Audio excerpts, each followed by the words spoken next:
안녕하세요. 사연 읽어주는 남녀입니다. 오늘도 와주셔서 감사드리며 오늘의 사연 시작하겠습니다.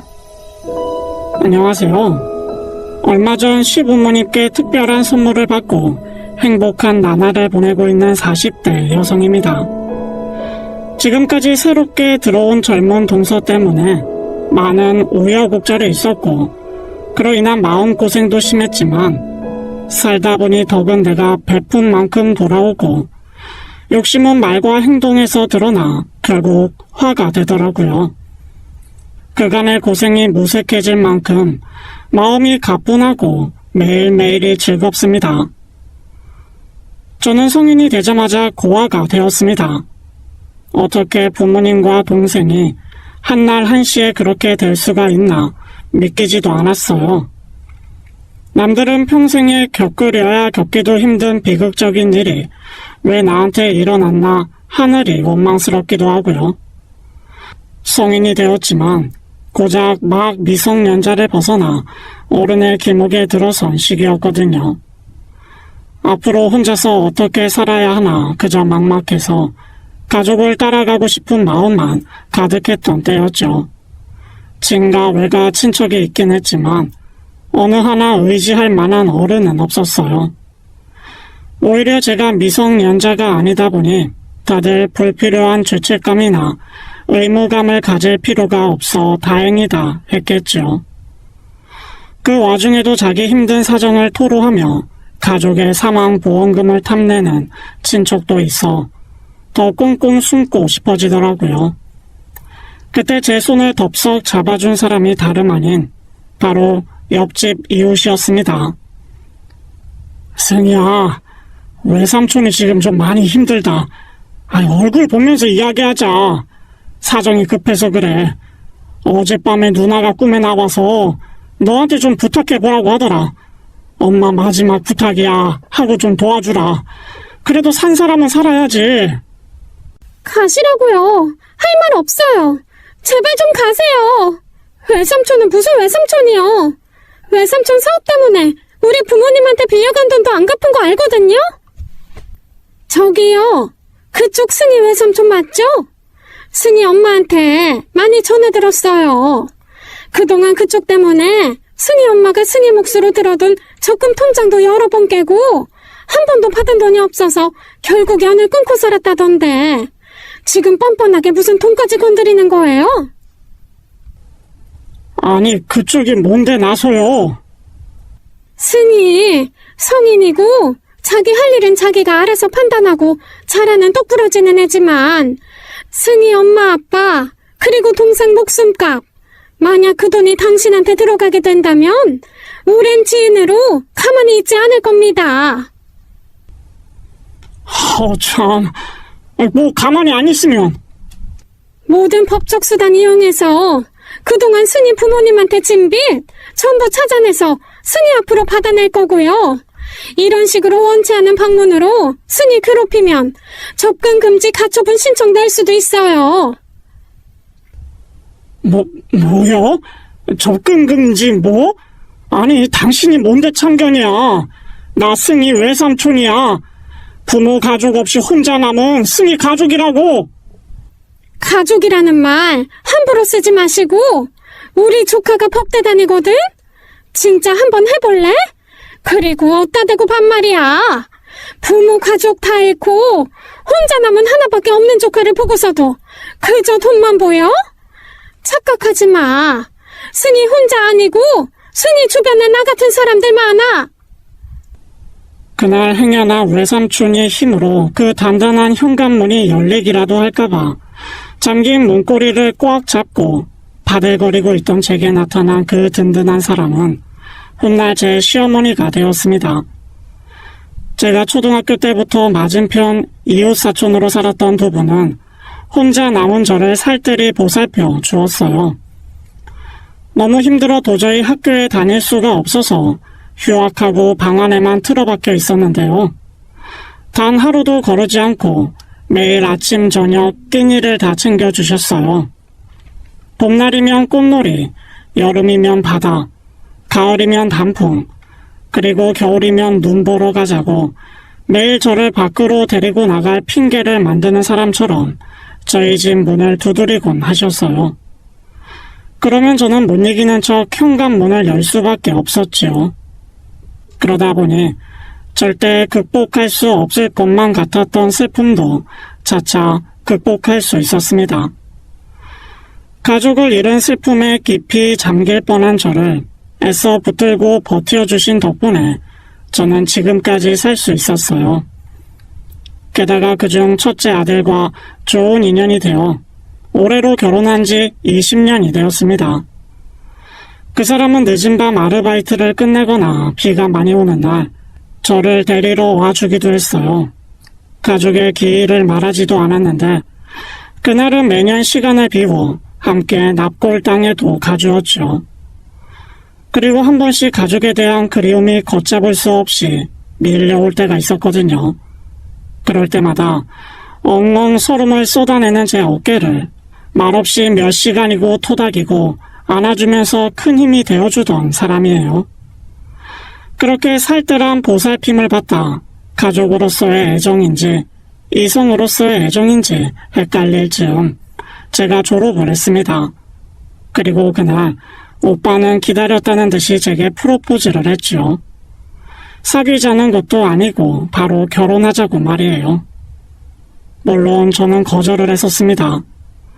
워낙 사려 깊고 마음씨가 착한 사람이라 제 상황 때문에 동정심이 앞서 그런 거라고 생각했으니까요. 그리고 무엇보다도 저를 가족처럼 보살펴준 그 두 분께 너무 죄송해서 그럴 수가 없었습니다. 이웃사촌으로 시작된 그 인연을 소중히 여기며 혼자 남은 저를 가족처럼 돌봐주셨는데 그 집 아들이랑 결혼이라뇨. 어쩐지 큰 죄를 짓는 것만 같았어요. 게다가 저는 가족도 특별히 가진 것도 없어서 졸업하자마자 당분간은 구직 활동에 전념해야 했던 상황이었거든요. 그러니까 그 두 분께 저는 며느리로서는 마음에 드는 구석이 하나 없는 부족한 것이 너무 많은 애였어요. 그렇게 거절하고 나서 한동안 오빠도 그 두 분도 제대로 보지 못했어요. 제가 무작정 피하기만 하니 그 두 분은 영문도 모른 채 걱정하시면서 매일 찾아오고 연락하셨죠. 하지만 저는 이런저런 핑계를 대면서 마치 없는 사람처럼 지냈어요. 그러다 보니 점점 다시 혼자가 되는 것만 같아 서글프더라고요.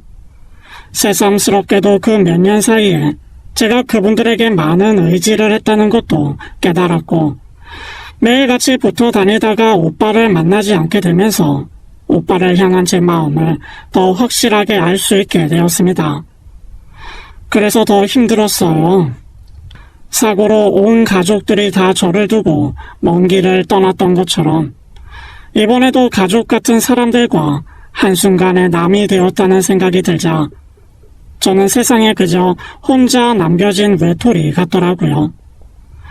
그러다 너무 속상한 마음에 혼자서 술을 엄청 마셨습니다. 지금은 시아버지가 반주 친구가 되어 어느 정도 대작을 할 수 있는 수준인데요. 그때는 한 잔만 마셔도 온몸이 새빨개질 정도로 술을 잘 못했었어요. 혼자서 소주 한 병을 울면서 마셨던 것까지는 기억나는데 그 뒤로는 완전히 필름이 끊긴 거예요. 정신을 차렸을 때는 제가 집이 아닌 무려 옆집에서 눈을 떴죠. 정말 소스라치게 놀라 벌떡 일어나신 적 있으신가요? 저는 눈을 뜨자마자 직감적으로 제가 술을 마시고 큰 실수를 한 것이 틀림없다는 것을 깨달았습니다. 그리고 그 자리에서 일어나 아무도 없는 방에서 발만 동동 굴렀죠. 제가 눈을 뜬 곳은 무려 오빠 방이었어요. 어떻게 하면 좋냐고 혼자서 소리 죽여 야단 법석을 떨고 있는데 갑자기 문이 벌컥 열리는 겁니다. 정말 영영 열리지 않았으면 좋겠다고 생각할 정도로 온몸이 시뻘겋게 달아오르는 것이 느껴지더군요. 문을 열고 들어온 사람은 예상하셨겠지만 지금은 시어머니가 된 아주머니였습니다. 네, 제가 술을 마시고 시댁으로 쳐들어와 소위 말하는 술주정을 부린 겁니다. 오빠랑 결혼하면 안 되겠냐? 결혼해서 진짜 가족 되면 안 되겠냐? 솔직히 말하면 오빠가 좋기는 하지만 아줌마랑 아저씨가 더 좋다 하고요. 그때 이미 오빠로부터 이런저런 상황을 전해 들은 뒤라 시부모님도 고민이 많으셨다고 해요. 제가 며느리로서 자격이 부족해서가 아니라요. 섣불리 진짜 가족으로 묶였다가 혹시나 아들과 잘못되기라도 하면 그땐 영영 남이 될 수도 있는 사위가 되니까요. 오빠에게도 어중간한 동정심이나 측은지심이 아닌 진심을 다시 돌아보라고 시간을 주셨다고 하더라고요. 그리고 그날 저녁 결국 가족이 되겠구나 싶어 체념이 되면서도 무엇보다도 기쁘셨다고 해요. 그렇게 저는 오빠랑 결혼을 했습니다. 딸 같은 며느리는 없다고 하지만 저는 그분들에게 딸이 되었고 그분들은 이웃집 아저씨 아주머니가 아니라 제 부모님이 되신 거지요. 신혼집은 자연스레 제가 살던 집이 되었어요. 결혼한 지 20년이 되었는데 아직도 매일 아침을 시부모님과 함께하고 있다면 믿어지시나요? 사실상 합가나 다름없는 생활을 오랫동안 하고 있지만 한 번도 그것에 대한 불만이나 불편함은 없었습니다. 친정집에 드나든다고 해서 불편함이 없듯이 말이에요. 남편 밑으로는 동생이 하나 있는데 남편과 터울이 많이 나는 늦둥이에요. 제가 결혼할 때까지도 중학생이었으니 자연히 결혼도 저희에 비해서 늦었죠. 연애는 하는지 통 여자친구를 보여주지 않던 시동생이 처음으로 결혼할 여자를 데리고 온 것이 2년 전이었어요. 시동생도 어린데 결혼할 여자도 연하다 보니 저랑은 상당한 나이 차이가 나더라고요. 꽃집을 운영하는 동서를 친구에게 소개받은 후 1년 정도 연애를 했다고 들었습니다. 시동생이 저나 남편에 비해 어린 것이지 시부모님 입장에선 이미 혼기가 넘은 터라 은근 걱정이 많으셨어요. 그래서 더 늦어지면 어쩌나 싶을 때 데리고 온 여자라서 다들 반기는 분위기였어요. 게다가 얼굴이 조망만하고 무척 예뻐서 저래서 결혼한다고 했구나 했지요. 그 아기가 언제 커서 저렇게 예쁜 여자친구를 다 데려왔나 싶어 기특하기만 하더라고요. 그런데 처음 시댁에 방문한 동서가 집에 오자마자 소스라치게 놀라며 시동생 뒤로 쏙 숨는 거예요. 어머, 웬 개? 내가 말 안 했나? 우리 집 강아지 두부랑 차차야. 말 좀 해주지. 죄송해요. 제가 개털 알레르기가 있어서요. 그 강아지는 시어머니가 무척 예뻐하는 하얀 게 두부와 차차였어요. 함께 유기견 센터에 가서 데려온 이제 10살, 8살이 된 노견이었죠. 늘 행복할 것만 같았던 저희 가정에도 잠깐 먹구름이 드리워졌을 때가 있었어요. 바로 5년 전쯤 어머님에게 큰 우울증이 찾아온 일이었죠. 늘 우리 집이나 시댁은 저희 아이들도 복작복작하고 저희는 아침 저녁으로 시부모님을 찾아뵙고 있었어요. 그러다 보니 우울증이라는 것이 감히 저희 가족에게 찾아오리라는 것을 상상도 못했습니다. 어머님이 갑자기 식욕이 없어지시더니 순식간에 살이 쏙 빠지시더라고요. 늘 기운이 없고 어딜 가자고 해도 피곤하시다며 마다하시고 늘 저를 향해 방긋방긋 웃어주시던 분은 사라져버렸어요. 사람의 몸에서 그렇게 한순간에 반짝반짝 빛나던 기운이 사라질 수 있다는 것을 처음 본 것입니다. 제가 그때 그 이야기를 하자 남편이 그러더라고요. 20살, 제가 온 가족을 잃고 혼자 남은 제가 딱 그랬다고요. 그 말을 들으니 덜컥 겁이 났습니다. 그때 제가 어땠는지 누구보다도 제가 더 잘 아니까요. 큰 병이 있나 싶어서 건강검진도 했지만 몸에는 문제가 없었고 여러 가지 검사 끝에 우울증 진단을 받았습니다. 저는 가만히 있을 수가 없었습니다. 제가 세상에 등지고 아무도 없는 곳으로 가고 싶다고 생각했을 때 제게 선뜻 손을 내밀었던 분이 시어머니셨어요. 늘 마음을 다했다고 생각은 했지만 그때야말로 제가 온 힘을 다해 시어머님을 돌봐야 한다는 생각이 들었죠. 저는 평소보다 1시간을 더 빨리 일어나 시댁으로 가서 아침을 차렸어요. 시어머니는 애써 챙겨주시니 식탁에 앉기는 하셔도 먹는 둥 마는 둥 하셨죠. 함께 드라마를 봐도 어머님은 마치 딴 생각에 잠긴 것처럼 집중하지 못하시고요. 그래도 저는 포기하지 않고 귀찮으리만큼 옆에서 조잘거렸습니다. 어느 정도였냐면 딱 사춘기에 접어든 제 딸이 엄마 너무 무심하다고 사춘기 딸은 보이지도 않냐고 운 적도 있었어요. 그런 딸을 앉혀두고 사과하며 제가 왜 그렇게 시부모님의 건강에 예민한지 이야기해 주었죠. 외할아버지와 외할머니 그리고 이모가 사고로 돌아가셨다는 것만 들었지 딸은 자세한 것은 알지 못했어요.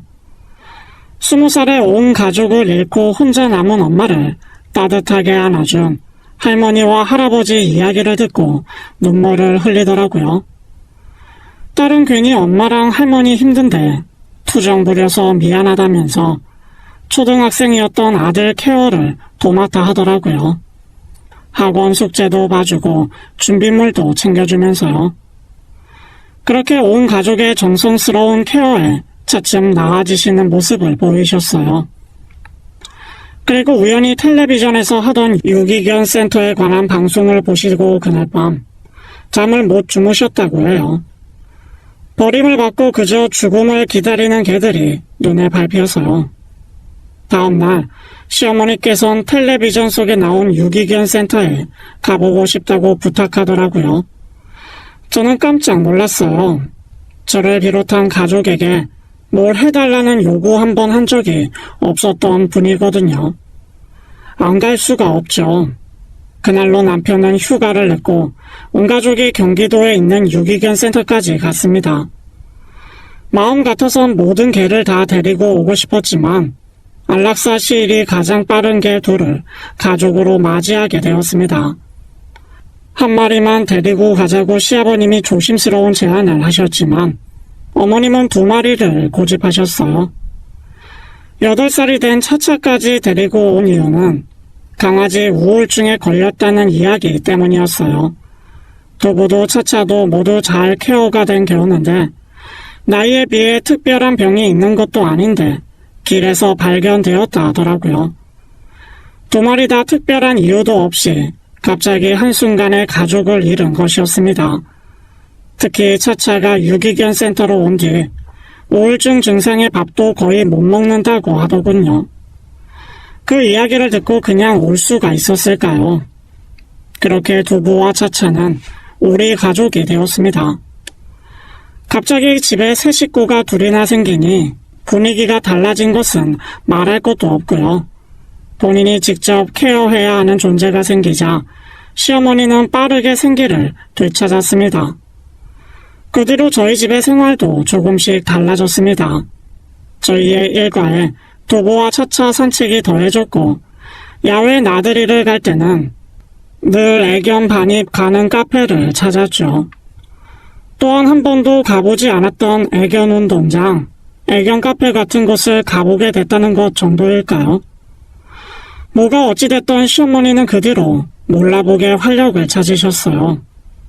5년이 지난 지금 온 가족이 그때만 생각하면 아찔했다는 이야기를 농담처럼 할 수 있을 만큼 나아졌지요.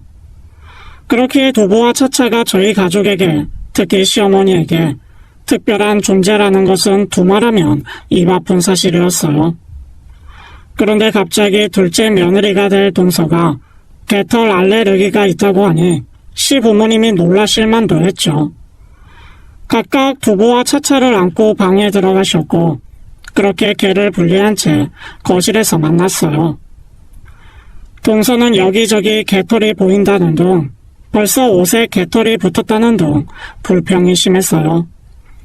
그 밖에도 몸이 가려운 것 같다, 숨이 안 쉬어진다, 듣자 하니 얼마나 듣는 사람을 무안하고 불편하게 하던지요.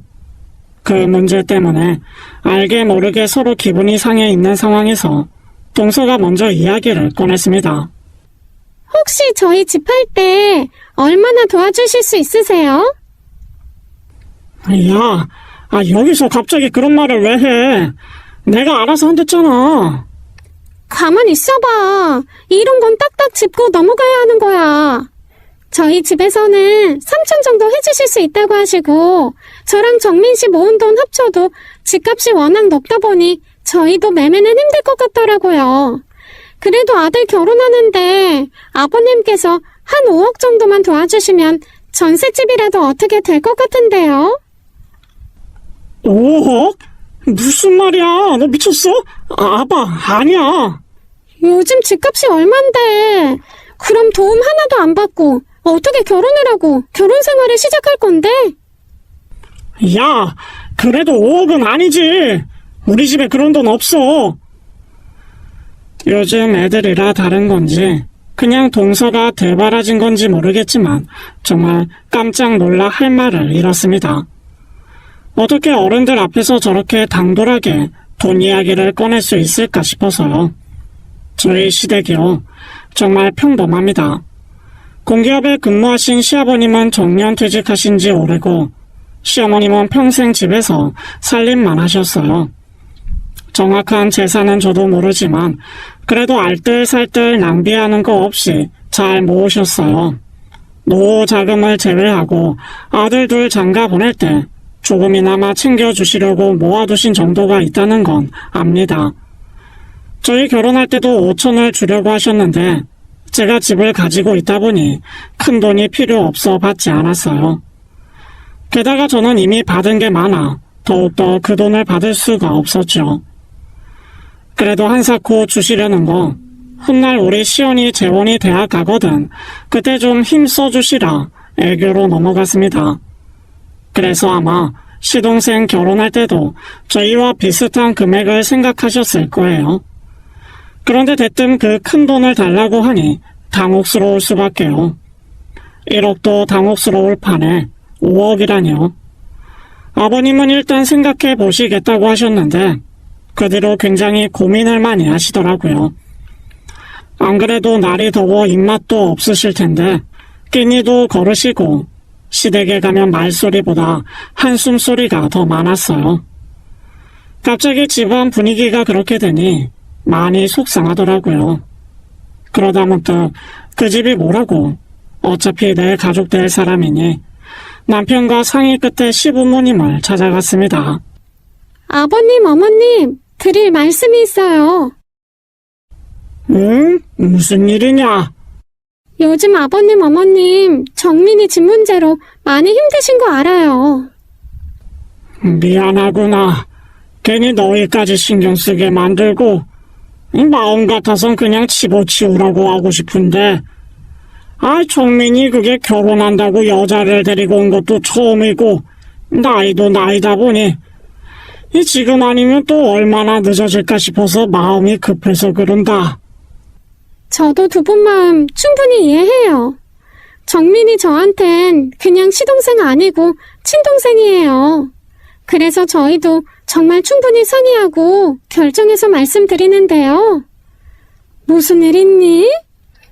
지금 두 분 사시는 이 집 하시고 저희랑 같이 사시는 건 어때요? 그게 무슨 말이야? 안 된다. 워낙 오래된 집이긴 해도 팔면 정민이 서울에서 전셋집 얻는 데 도움 될 거예요. 그리고 우리 시온이 내년에 대학 가면 방도 남아요. 저희가 안방 드릴 테니까 저희 집에 와서 같이 살아요. 아니다. 지금 무슨 소리를 하는 거야? 못 간다, 나는. 차라리 집을 팔아 원룸에 들어가 살면 살았지. 승희 너한테 어떻게 신세를 지니? 안 된다.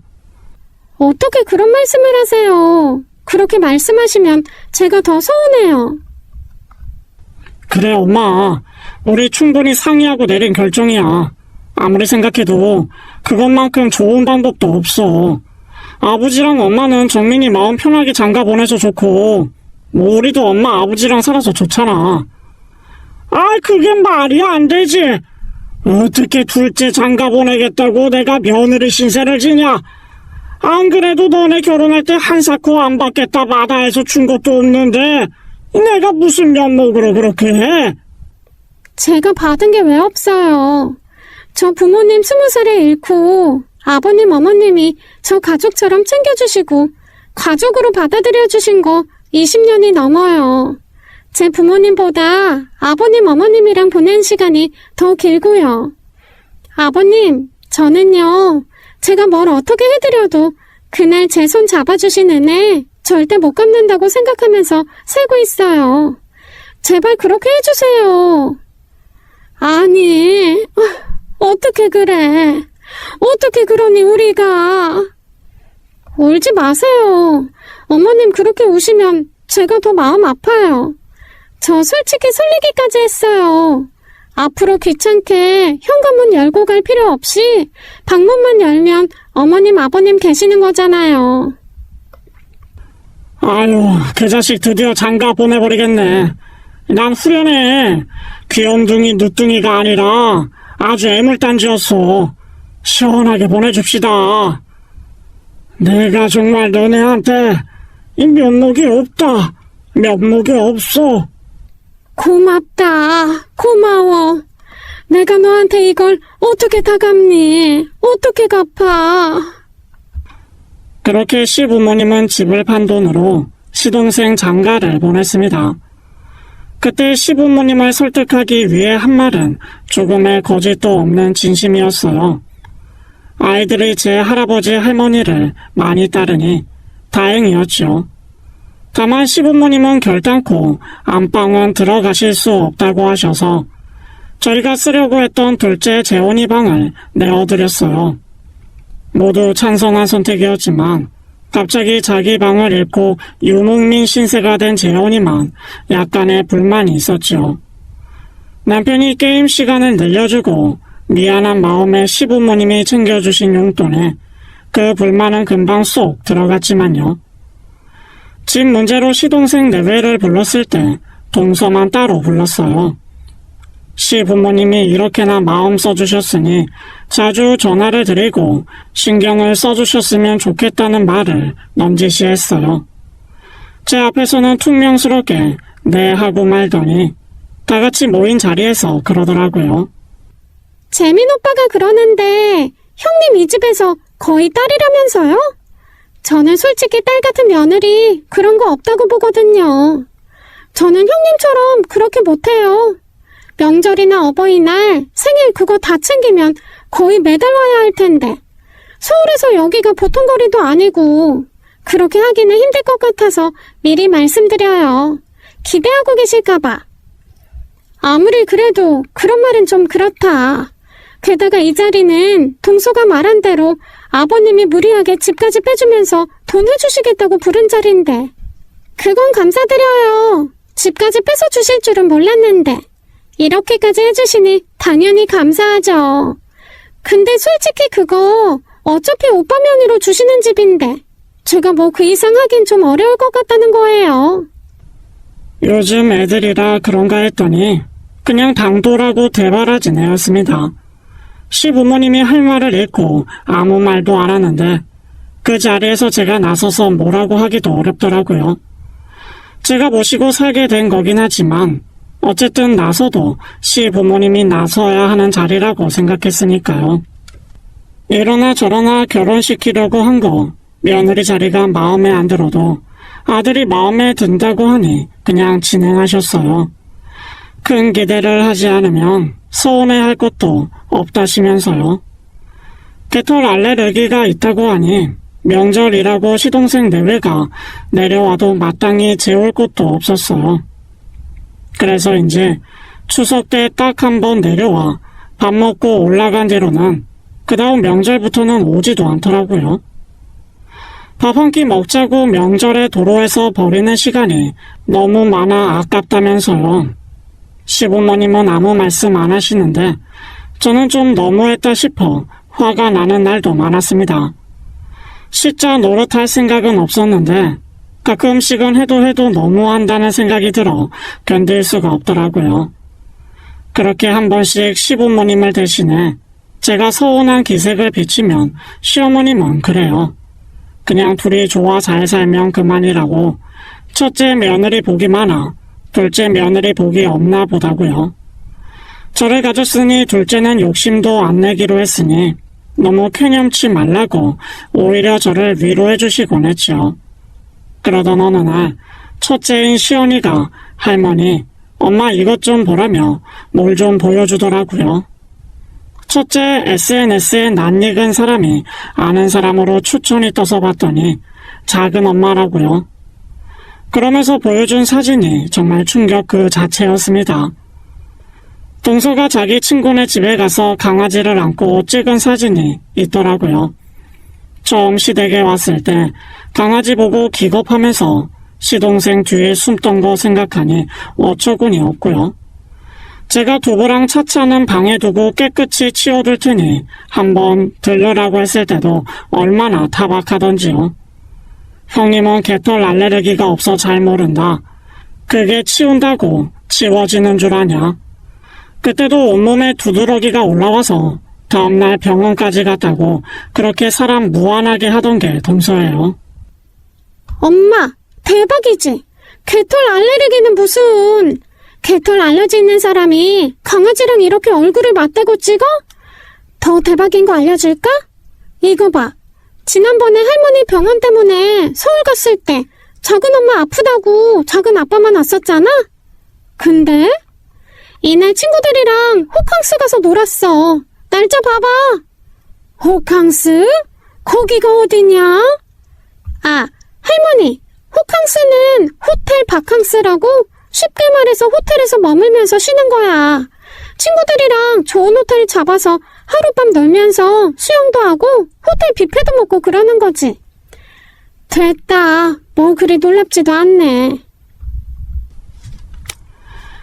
아무 말 없는 시어머니를 보고 대수롭지 않게 넘어가려고 했지만 가슴이 쿵쾅쿵쾅 뛰더라고요. 어떻게 어른을 그렇게 당당하게 속이나 싶었으니까요. 사람이 작은 거짓말을 해도 심장이 쿵쿵 뛰고 마음이 쓰이기 마련이잖아요.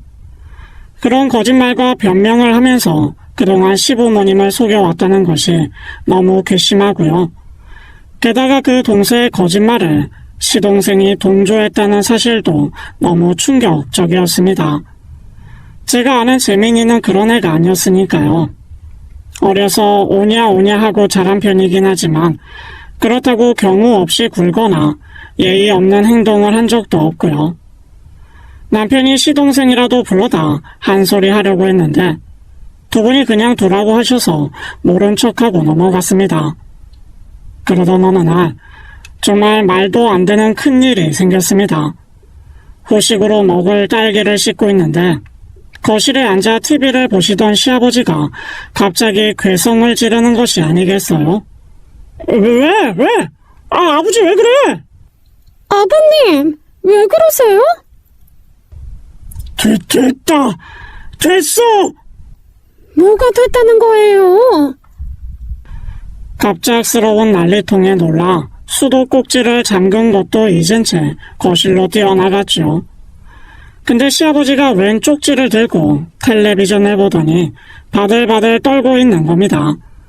무슨 일이라도 났나 싶어 가슴이 철렁 내려앉았는데 알고 보니 시아버지가 들고 있는 것이 무려 로또였어요. 네, 1등에 당첨된 겁니다. 그 사실을 알고 순간 거실에 수초 동안 정적이 흘렀어요. 머리가 안 돌아갈 정도로 굉장히 놀란 거죠. 그리고 그 뒤는 뭐 난리가 났습니다. 아래층 생각도 못하고 모두 그 자리에서 방방 뛰면서 서로 얼싸안고 어찌나 기뻐했는지요. 그렇게 한창 얼싸안고 기쁨을 나누고 있는데 갑자기 시아버지가 주저앉아 흐느껴 오시는 거예요. 순간 찬물을 끼얹은 듯 두 번째 정적이 찾아왔죠. 시아버님은 그렇게 오시는 건 저도 심지어 남편도 시어머니도 처음 보는 모습이었어요. 왜 그렇게 우시냐 했더니 그동안 저희한테 말도 못하고 마음고생을 심하게 하셨나 보더라고요. 내가 이 늦은 나이에 이 자식한테 도움은 안 돼도 앞에는 안 돼야 하는데 내가 너한테 짐만 되는 것 같아 마음이 좀 쓰였겠냐. 제일 고생하는 게 우리 며느리인데 이 너한테 남겨줄 것도 없고 그렇다고 나이도 많고 몸도 안 따라주니 일을 할 수도 없으니 내가 할 수 있는 게 이거 지푸라기 잡는 것밖에 없더라. 아버님, 왜 그런 생각을? 이제 됐다. 이제 됐어. 이제 여한이 없다 나는. 너한테 다 주마. 나 이 돈 필요가 없다. 그날 아버님은 정말 목 놓아 아이처럼 우셨습니다. 제가 무슨 고생을 한다고, 제가 하는 게 뭐가 그렇게 대단하다고, 이른이 넘은 노인이 그 마음의 짐을 가지고 그동안 얼마나 고생했으면 체면도 뭣도 없이 저렇게 엉엉 울 수 있는지, 제가 너무 무리하게 두 분을 모시려 한 건 아닌지 죄송스럽기까지 해서 그날 눈물바다가 됐었죠. 로또는 세금을 제외하고 14억이나 되는 굉장히 큰 돈이었습니다. 로또 용지째로 저를 주시려는 것을 저는 감히 받을 수 없었고 욕심도 없었습니다. 그저 시아버님이 그동안 홀로 지고 있던 마음의 짐을 내려놓을 수 있게 됐다는 것만으로도 너무 기뻤어요. 하지만 아버님은 뭐라도 해주고 싶다고 고집하셔서 오랜만에 온 가족이 백화점 나들이를 갔었죠. 생전 구경할 일도 없는 비싸고 좋은 옷 한 벌씩 얻어입고 근사한 레스토랑에 가서 저녁도 먹었어요. 그리고도 시원이 남은 학비와 나중에 재원이 대학 가거든 그 학비까지도 책임져 주마 하시더라고요. 제가 더 바랄 것이 있었을까요? 같은 아파트에 다시 집을 얻어 나가시겠다는 거 간신히 붙잡아 전 그러시면 큰 집으로 옮겨서 같이 가자고 했어요. 제 집을 내놓고 보태겠다고 하니 그것도 마다하시고 그래도 부모님이 남기신 집이니 전세로라도 가지고 있으라고요. 결국 못 이기는 척 그렇게 하기로 하고 저희 식구가 모두 넉넉히 지낼 수 있는 집을 알아보고 다녔죠.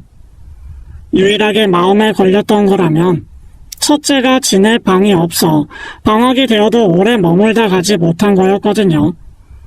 그 점이 해결된다고 하니 저도 더없이 기뻤고요. 일부러 말할 생각은 없는데 시동생이 시부모님이 다시 집을 보러 다닌다는 것을 알게 되었어요. 그러면서 자연히 시동생 내도 시아버지의 로또 당첨 소식도 알게 되었죠. 설마 콩고물을 바라려나 했는데 아니나 다를까 그 투명하고 뻔한 마음을 드러내더라고요. 지난 설에도 전화 한 통으로 퉁쳐놓고는 벼랑간 찾아온 겁니다. 네가 웬일이냐? 어머님, 지난 설에도 못 찾아뵙고 해서 왔어요. 명절엔 차가 너무 막히잖아요. 들어오려고? 안 된다. 사방이 개털이야. 아유, 괜찮아요. 저 약 먹고 왔어요. 그 옆에서 어색하게 웃는 시동생 얼굴을 보니 무슨 속내로 온 것인지 빤했죠. 전 결혼 후 너무 낯설어져 버린 시동생 얼굴을 보니 화도 나고 속상하기도 했습니다. 약을 먹고 왔다는 동서는 전에 없이 두부를 들어 보이면서 아주 예뻐 죽더라고요. 어머, 너는 왜 자꾸 예뻐?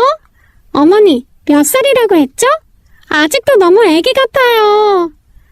너무 들고 그렇게 흔들지 말아라. 슬개골이 안 좋으니. 아, 그래요? 미안해. 아팠지? 얘는 치치? 차차. 아, 차차. 차차야, 너는 또 눈이 왜 이렇게 예쁘니? 정말 두 눈 뜨고 보기 어렵더라고요. 그래도 손님이라고 뭐라도 제대로 내야 할 것 같아서 허둥지둥하는데 시어머니가 아무것도 하지 말라고 하더라고요. 밖에서 사다 먹이고 보내자고요. 그래도 오랜만에 시동생 왔는데 시어머니가 해놓으신 반찬 먹여 보내야 하지 않을까요? 하니 시어머니는 먹을 자격도 없는 놈이라고 하시더라고요. 내심 많이 섭섭하셨던 겁니다. 동서는 그렇다 치더라도 시동생까지도 그렇게 난데없이 내외하는 사람처럼 굴면서 시부모님과 거리를 뒀으니까요. 그렇게 그날 외식을 하러 나왔는데 다들 자리를 비운 사이 동서가 슬쩍 다가오더라고요. 형님은 얼마 주신대요? 뭐? 에이, 뭘 모르는 척해요. 아버님이 얼마 주시기로 하셨을 거 아니에요. 더군다나 형님 집에서 사셨는데 크게 챙겨주시기로 하셨겠죠? 받기로 한 거 없어. 주셔도 안 받을 거고. 그리고 동서, 그런 이야기는 그렇게 대놓고 하는 거 좀 불편하네. 뭐가요? 같은 며느리끼리 그런 이야기도 못해요? 어쨌거나 두 분 돌아가시면 다 아주버님이랑 우리 재민씨 먹일 텐데. 동서, 말 조심해. 그런 소리 아버님 어머님 앞에서 하기만 해봐. 내가 지금까지 동서 이뻐서 아무 말 안 하고 있는 줄 알아? 어떻게 사람이 그렇게 염치가 없이 뻔뻔하기만 해? 아, 형님, 왜 소리를 지르세요? 궁금하면 물어볼 수도 있죠. 제가 언제 아버님한테 물어본댔어요?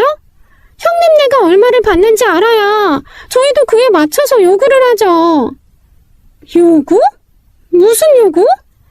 설마 동서 아버님한테 돈 달라고 하려는 거야?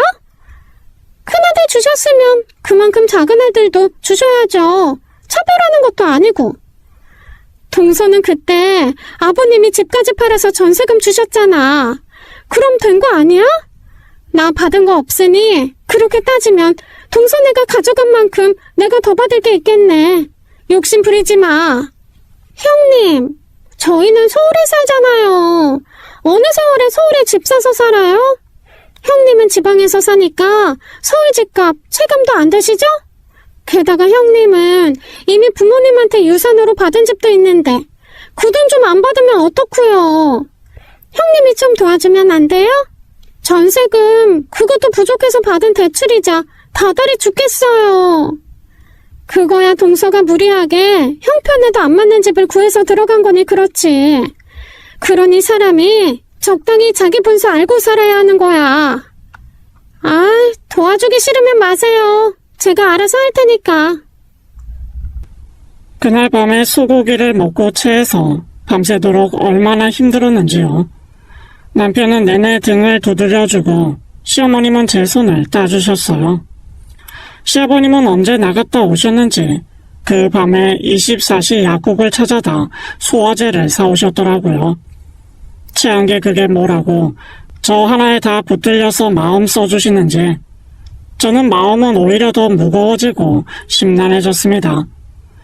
미워도 아들이라고 좋은 거 먹이고 싶으셔서 한사코 당신 돈 써가며 좋은 소고기 실컷 먹이고 보내셨거든요.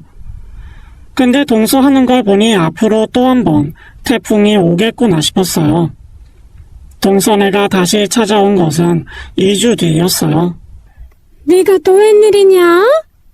어머님, 쭈꾸미가 제철이라 부드럽고 맛있다고 하더라고요. 어머님, 아버님 기력 보충하시라고 좀 사왔어요. 형님, 이거 여기다 두면 돼요? 물 흐르잖아. 싱크대 안에 둬. 제가 손질할까요? 됐어. 아, 형님 살림이니까 제가 막 함부로 만지고 그러는 거 싫으시겠다. 그럼 저 그냥 저기 가만히 앉아 있을게요. 재민이는? 아, 오빠는 출근이요. 저는 오늘 꽃집 닫고 왔어요. 요즘 수강생도 별로 없고 해서. 어머, 두부랑 치치는 또 봐도 예쁘네. 치치 아니고 차차. 아차차, 맞다. 차차지? 어? 아차차? 너무 웃기지 않아요? 아차차래. 아차차가 더 귀여운데요? 우쭈쭈, 이리 와봐 차차야. 더라, 산책하러 갈 시간이니. 산책하러 가시게요? 저도 갈래요. 아서, 케톤 알레르기도 있다면서. 약 먹고 왔죠. 제가 차차 데리고 갈게요.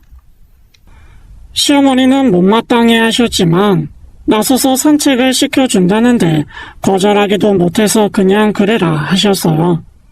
저는 동서가 갑자기 쭈꾸미를 들고 찾아왔으니 손질해서 해 먹이려면 꼼짝없이 주방에 있었어야 했죠.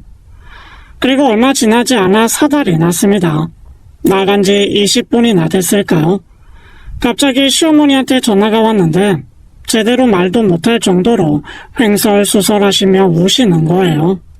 어머니 왜 그러세요? 무슨 일 있으세요? 어떡하냐? 어떡하면 좋냐, 승희야? 왜요? 무슨 일인데요?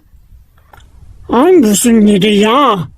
모르겠어요. 어머님이 지금 너무 놀라셨는지 말도 제대로 못하시고. 이리 줘봐라. 당신 무슨 일이야 대체? 아니, 차차가. 차차가 어쨌다는 거야? 차차한테 무슨 일 생겼어? 차차가 없어졌어요. 작은 애가, 그래서 금방 차차가. 무슨 말을 하는 거야? 어디야? 거기 어딘데?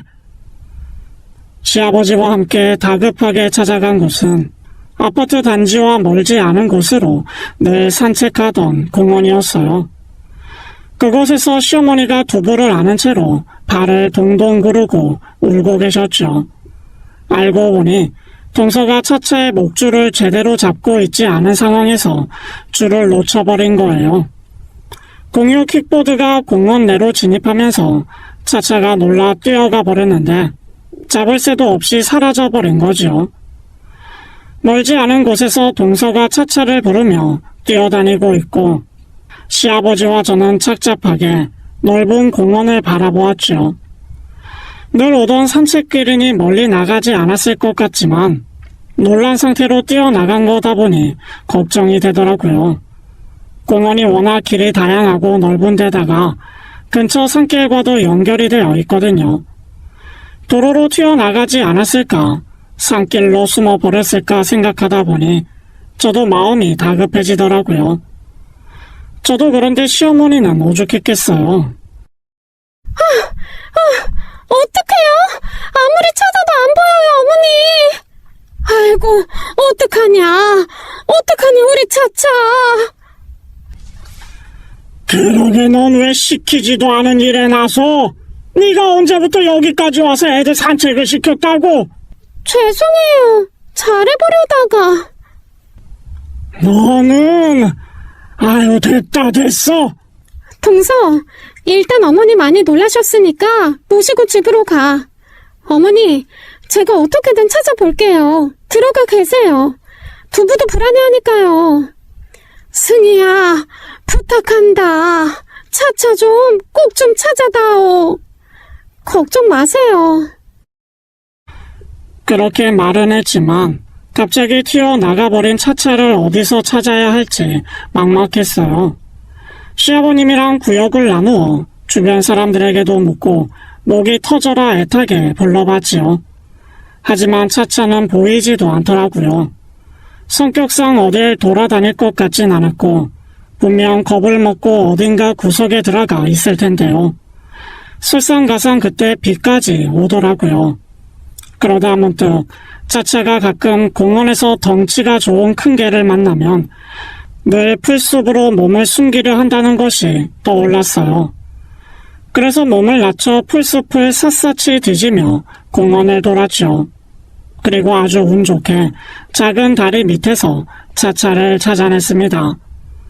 공원에는 밖으로 연결된 개천으로 이어지는 작은 개울물이 흐르고 있는데 그 다리 밑 풀에 몸을 웅크리고 있더라고요. 정말 얼마나 다행인지 차차를 발견한 순간 다리에 힘이 풀려 주저앉을 뻔했습니다. 비가 내리기 시작해 물이 불어나면 하마터면 차차가 물에 빠져 개천까지 떠내려갈 뻔했더라고요. 비가 오는지 개천에 물이 무릎까지 차올라 옷을 다 젖게 하는지도 모르고 차차를 찾아 어머님께 바로 연락을 드렸죠. 집에 들어가자마자 차차를 안고 오시는 어머님을 보니 다행이라고 생각하면서도 동서의 실수에 너무 화가 나더라고요. 아이고, 다 젖었네, 다 젖었어. 아이, 얼른 옷부터 갈아입어라. 아버님도 다 젖으셨어요. 동서에게 한마디 하려던 거 참고 방으로 들어가 옷부터 갈아입는데 갑자기 동서가 들어오더라고요. 안 그래도 화가 나 있는데 빤히 옷 갈아입으러 들어간 거 알면서 노크도 없이 그렇게 들어오는 게 영 못마땅했고요. 그런데 하는 말이 더 가관이더라고요. 형님, 좋으시겠어요? 뭐? 결국 개 찾아서 시어머니 사랑받는 건 형님이네요? 실수한 건 나고. 틀린 말은 아니네. 동서가 싼 똥 내가 치웠으니. 착각하는 게 있는데 나는 차차를 안 찾아도 사랑받아. 동서가 어머님 사랑 받을 줄 모르는 거지. 형님, 일부러 그래요? 뭐? 그렇잖아요. 일부러 저한테 어머님 모시고 들어가게 하고 영웅처럼 차차 찾아내서 어머님 아버님한테 또 인정받고 싶었던 거 아니에요? 참나. 나는 동서 그렇게 안 해도 충분히 인정받고 사랑받고 살고 있어. 동서는 모르겠지. 그동안 어머님 아버님 만난 거 두 손으로 꼽을 수 있지 않아? 내가 뭐가 아쉬워서 그렇게 잔머리까지 써가면서 굴겠어? 뭐가 아쉽긴요. 아버님 당첨금이지. 형님 다 필요 없다고 하시지만 형님도 사람인데 그 돈이 탐이 안 나요? 말 조심하랬지? 참, 형님도 솔직하지 못하네요. 그렇게 동서는 저를 비웃듯 한번 훑어보고 나가버렸습니다. 차차를 찾아 다행이었지만 시어머니는 동서가 하는 말에 대꾸도 하지 않을 만큼 화가 많이 나셨어요. 어쨌든 동서가 사온 쭈꾸미를 볶아 상을 냈지만 그 누구도 쭈꾸미에 손을 대지도 않았죠. 동서가 돌아간 뒤 시동생에게 사과 전화가 왔지만 저는 도저히 그 두 사람 얼굴을 보고 싶지도 않아 받지 않았습니다. 가끔 찾아오더라도 밥이나 내어줄 뿐 그 이상도 그 이하도 하지 않았어요. 그래도 양심은 있는지 끝까지 얼마 주실 거냐, 대출금 좀 도와달라 말은 안 하더라고요. 그렇게 몇 달 뒤 갑자기 시아버님이 시동생네를 불렀습니다. 저희에게도 따로 말씀이 없으셔서 영문을 몰랐고 시동생네는 그간의 고생이 빛을 보는구나 싶은 얼굴이더라고요. 시아버님은 도시 근처에 드라이브 코스로 저희를 안내했어요. 그곳은 벚꽃길 드라이브 코스가 있고 단풍이 절경이라 계절마다 사람들이 많이 찾는 곳이었죠. 마음이 너무 힘들었을 때 두 분이 저를 구덩이에서 꺼내셔서 계절이 가는 것을 느끼게 해준 곳도 바로 그곳이었어요. 저는 드라이브 코스로 유명하다 보니 이름난 카페도 많을 만큼 풍경이 좋은 곳이라 커피 한잔하고 싶으셨나 했어요. 그런데 아버님이 이른 대로 주소를 찍고 도착해보니 목적지는 드라이브 길과 멀지 않은 마을이더라고요.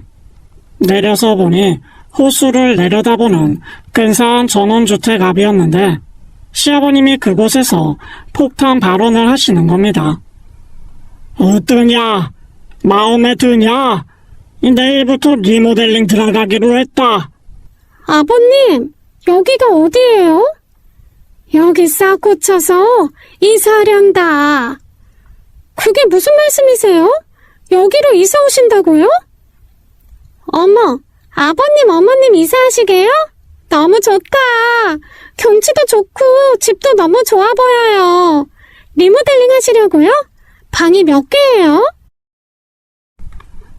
방이 5개는 된다니. 승희 네가 가서 제일 마음에 드는 방 골라봐라. 니네 방도 있어야지. 저희 방도요? 나이도 들고 하니 조용하고 경치 좋은 곳이 좋다. 근처에 울타리 치면 이 사람 두부 차차 데리고 산책하기도 좋고 하우스도 지어서 소소하게 농사도 지어보면서 살고 싶구나. 어머, 너무 좋은 생각이에요. 그럼 앞으로 두 분이서만 사시게요? 승희 너만 괜찮으면 같이 지내고 싶은데 니네는 아직 젊어 이런 곳은 살기 불편하지 않겠니? 게다가 재혼이 학교도 있으니 여기까지 들어오기 쉽지는 않겠지. 그래도 그렇게 멀지 않으니까 자주 왔다 갔다 할 수 있을 것 같아요. 무엇보다 아버님 낚시도 좋아하시는데 여기 낚시도 할 수 있을 것 같고 어머님도 두부 차차 걱정 없이 편하게 산책시킬 수 있을 것 같아서 너무 좋네요. 조금만 기다려주세요. 제가 얼른 재원을 키워놓고 들어올게요. 언제든 들어와라. 네 집이니? 두 분 계신 곳이 제 집이죠. 그게 아니라 당신한테 말은 못했는데 이 집 당신 명의로 계약해 주셨어. 어? 뭐라고요? 아주버님, 그게 무슨 말씀이세요? 아이, 못 들었냐? 이 집 내가 승희한테 사줬다. 이 큰 땅을 집이랑 다 전부 다요? 그래, 그럴만하지. 내 속이 다 시원하다. 늘 너한테 받기만 한 것 같아 마음이 쓰였는데 그래도 첫째 저놈은 철딱서니가 있어서 내 말을 들어 다행이지. 여보, 이게 다 무슨 소리야? 내가 아버지를 못 이겼어. 당신한테 주면 절대 안 받을 거라고 하셔서 내가 몰래 당신 명의로 대신 계약했어. 아니 왜? 잠깐만요. 아버님, 이건 아니죠. 그럼 저희는요? 저희는 얼마나 주실 건데요? 아이, 너네 너희한테 뭘 주냐? 형님 주셨으면 저한테도 주셔야 하는 거 아니에요? 차별이잖아요. 차별은 무슨 차별? 원래 자식한테 증여하는 거다. 승희는 내 딸이니 주는 거지. 너는 그때 그러지 않았냐? 딸 같은 며느리 할 생각 없다고 말이야. 아니, 아무리 그래도 이거 명백히 차별이에요. 저희도 권리 있다고요. 무슨 권리? 남처럼 대해달라? 기대도 말라. 없는 개털 알레르기까지 만들어서 거리를 둔 건 넌데 왜 되려 네가 더 섭섭한 사람처럼 그러니? 네? 다 안다. 너 개털 알레르기 없던 거. 어떻게 사람을 그렇게 뻔뻔한 얼굴로 속일 수가 있는지. 아니, 그게 당신이 말했어? 아니야. 아이씨, 내가 그걸 어떻게 말해? 그럼 왜 그렇게 꿀먹은 벙어리처럼 가만히 서 있기만 해? 당신도 뭐라고 말 좀 해. 당신 몫을 형님이 다 가져간다는데 그렇게 가만히 있을 수가 있어?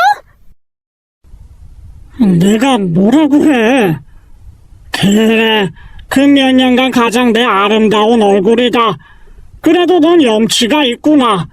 세아가, 나는 너한테 더 이상 기대할 것도 바라는 것도 없다. 너네한테 준 그 5억도 과하다고 생각은 하다만 귀하게 키운 내 막둥이한테 아깝지는 않다고 생각하고 주마. 그러니 너는 서로 바라지 말고 그렇게 살자꾸나. 아버님, 저희는 서울에 살잖아요. 여기랑 비교도 안 되는데.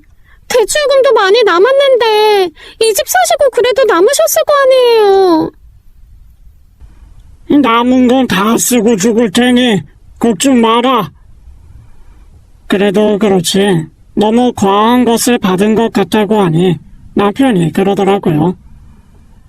아버지가 당신에 대한 고마움에 다 퍼주고 싶은 마음에 준 것도 맞는데 아버지가 가지고 있으면 결국 둘째 저거한테 마음이 약해져서 다 줘버릴 것 같다고 하시더라. 게다가 재수씨가 허영도 좀 있는 것 같으니 돈 아까울 줄 모르고 의미 없이 다 써버릴 것 같다고 말이야.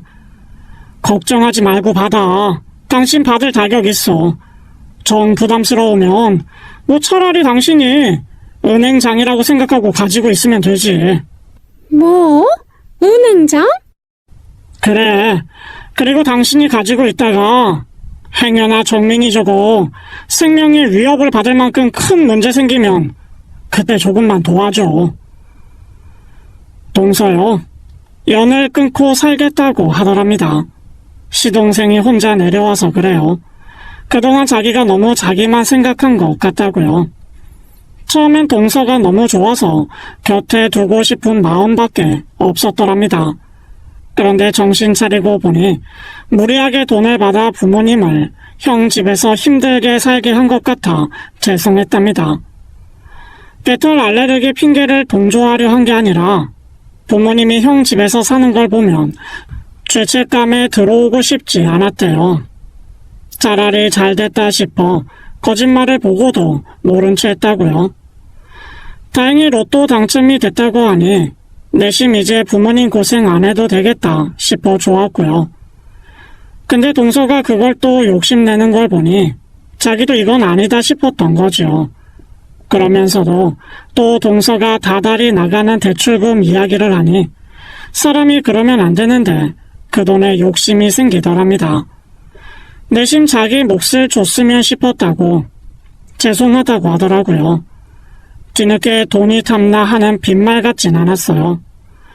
늦둥이로 커서 그저 귀여움만 받고 자란 시동생이 드디어 정신 차린 듯해서 다행이다 싶었습니다. 저는요, 제 몫으로 수억짜리 집이 생긴 것보다 아버님이 저를 이렇게 믿어주시고 계시는 것이 더 좋아요. 두 분의 사랑을 이렇게나 받고 있다는 것이 더할 나위 없이 행복합니다. 아가, 승희야. 내가 내게 덕을 베푸니 내가 너한테 덕을 베푸니 네가 내게 덕이 되어 돌아왔고 그 덕이 다시 너에게 간 거 아니겠냐. 그렇게 돌고 도는 덕을 베풀어야 하는 게 삶인데 너랑 그렇게 살아서 나는 참 좋구나. 그날 집으로 돌아와 제 손을 꼭 잡고 하시던 시어머니의 말씀은 아마 평생 잊히지 않을 겁니다.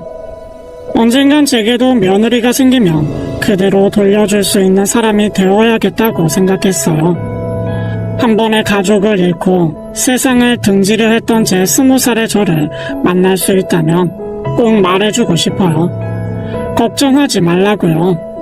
세상에서 가장 따뜻한 온기를 가진 분이 손을 내밀 테니 그 손을 믿고 꼭 잡아보라고 말이에요. 지금까지 사연 읽어주는 남녀였습니다. 끝까지 함께 해주신 여러분 감사드리며 저희는 다음 사연으로 돌아올게요. 감사합니다.